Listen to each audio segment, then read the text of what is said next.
What's up, y'all? Welcome to Diamond Devotional 1. Today we're in Matthew chapter 7, verses 24 through 27.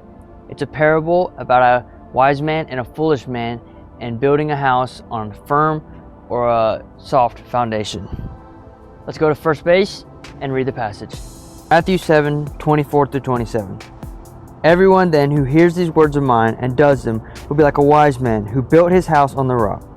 And the rain fell, and the floods came, and the winds blew and beat on that house, but it did not fall, because it had been founded on the rock. And everyone who hears these words of mine and does not do them will be like a foolish man who built his house on the sand. And the rain fell, and the floods came, and the winds blew and beat against the house, and it fell, and great was the fall of it.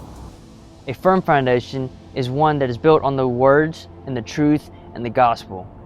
A sand foundation is one that is built on things of the world, or things that will perish, or things that we want. Second base.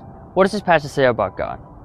God and Jesus are not directly mentioned in this passage, but we know that Jesus is giving the parable and he's speaking to a crowd of people. And he says, "And everyone who hears these words of mine and does them will be like a wise man."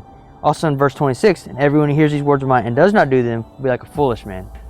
So we know that God's and Jesus' words are law, and they're what makes us wise or foolish. Third base. What does this passage say about us? In verse 24 and verse 26, we know that if we don't listen to the words of Jesus and the words of God, that we are wise or we are foolish. We also see that we are building our house on a certain foundation.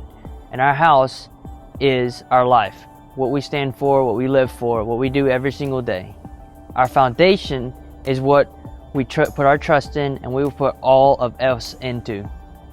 Home plate. How does this passage apply to my life? Well, we know if we listen to Christ's words, God's words, the scriptures, and we understand the gospel, and we build our life on that, we are a wise man. But if we do anything other than that, if we try to build our life on a sports success or a relationship or anything else in our life, we're like a foolish man who builds his house on the sand. And so I implore you, and I want us every single day to know what we're building our life on. What are we building our day on? What does our life revolve around? What are you building your life on today? Thank y'all for being here, and I'll see you on the next one.